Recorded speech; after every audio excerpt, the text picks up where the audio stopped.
Hi everybody, welcome back to my channel. In today's video, I want to talk about gold versus silver jewelry. So we're going to dive into why I love gold jewelry, why I choose to wear so much of it, even though silver technically suits me better, and how I go about choosing what pieces to buy in gold and what pieces to buy in silver in order to enhance my wardrobe. And then I'm also going to share some of my tips for wearing each metal and how you can mix the two so that it still feels cohesive for your personal style and ultimately your overall wardrobe. So today's video kicks off a new mini-series that is tentatively titled 5-Minute Friday, in which I will dive into a question that I get a lot, something that people are frequently asking me over on Instagram and then in the comment section here and via email, but I'm not always able to get back to everyone. So I thought this would be a good way to address some things so that you can refer back to them as you need. So let's get started. Let's start things off with a refresher course on some of the guidelines used to choose metals for your wardrobe. So as with most color theory, the recommendations are to find and wear things that will complement your natural coloring. You want to look harmonious based on most color theory practices, and you want things that are going to make everything look very balanced. So those with a cool undertone are recommended to wear cool-toned metals. People with a warm undertone are recommended to wear warm metals. So let's use my own personal coloring as an example. So by looking at me, you can see I have a lot of high contrast to my coloring. My skin is relatively light, especially compared to my features. So my hair is really dark. It's basically jet black, and upon really close examination in broad daylight, it has a little bit of red in it. It's my natural hair color. I've never dyed my hair, and it's the same coloring that my mom has, my grandma had, and a lot of people on my mom's side of the family has. So I definitely get that from them. And then when you look at my eyes, when you're talking to me or looking at a video that I've made, they almost look black, but when you look really close, you can see that they're actually brown, and they have cool brown flecks running through them. So those two things together would suggest that I have a cool undertone. And if you look at seasonal color analysis, I would be classified as a deep winter, which would also suggest that my undertone would be cool. Now, the thing that gets really confusing for me personally, and if you have a similar skin tone to me, is that when you look at me, especially with no makeup on, and if I'm wearing a warm color, it becomes really obvious. My skin, upon first look, appears yellow. So that can cause a lot of people, myself included, to mischaracterize me as being warm undertoned. Because we think yellow, it must be warm, right?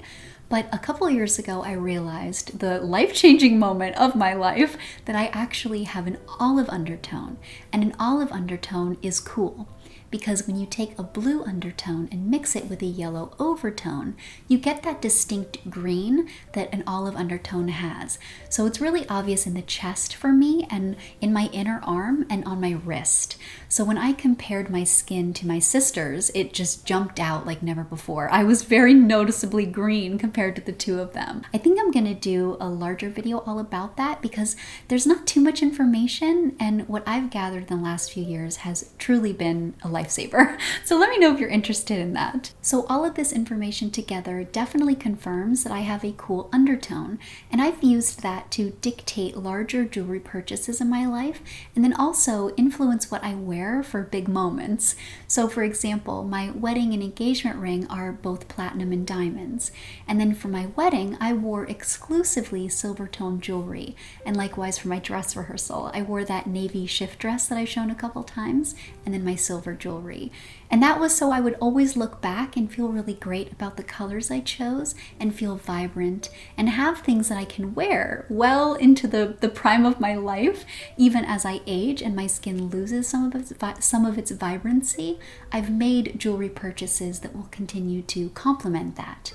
And then also, if I make a large watch purchase in the future, something that I plan to have for many years, I will definitely buy something in a silver tone. So probably something in stainless steel. Again, to buy something that I will have that will complement me forever. Now, this all begs the question, then why do I buy gold or yellow tone jewelry at all? And why do I choose to wear it? And why have I chosen to add some things into my wardrobe that I plan to wear forever, but are yellow gold. The first reason I choose to wear yellow gold, even though it technically doesn't suit me, is because of cultural reasons. So I am half Colombian, and it's very common to wear yellow gold and be gifted yellow gold. So I have so many beautiful things that I've been given over the years that are yellow gold, and I love them, and I have such a fondness for yellow gold. It feels very warm and it feels like home to me, and I like having things in my wardrobe that elicit those feelings so I can wear them and kind of have those good vibes and that familiarity. So that's definitely a driving force behind why I wear it. The second reason is that I just prefer some things in yellow gold. So the first thing that always comes to mind from my own personal jewelry box is my signet ring, and I love how that looks in gold. I think gold signet rings are so timeless, and it's something that I just really, really love wearing. So when I set out to add one to my own wardrobe, I knew I wanted it in yellow gold, and I will continue to wear that so proudly for the rest of my life. Now let's go over how I like to mix gold and silver so that everything feels really cohesive and thoughtful. And in order to do this, I have two basic principles. The first is to add a little sparkle. In my experience, you can mix any metals together and have everything look like it was purposefully done as long as there's some sparkle mixed in. So I love wearing my watch that's rose gold with my wedding and engagement ring on the same hand and wrist, because the sparkle on both of them makes everything look really good together. And then I frequently layer my gold bangle with my tennis bracelet and a more delicate gold toned bracelet that has a little bit of sparkle mixed in so that everything looks very thoughtful. And then if I'm wearing something sparkly with something solid and the two happen to have different metals, I like to have at least 1 degree of separation between the two of them. So for example, I wouldn't wear one of my gold stacking rings on the same hand right next to my wedding and engagement ring.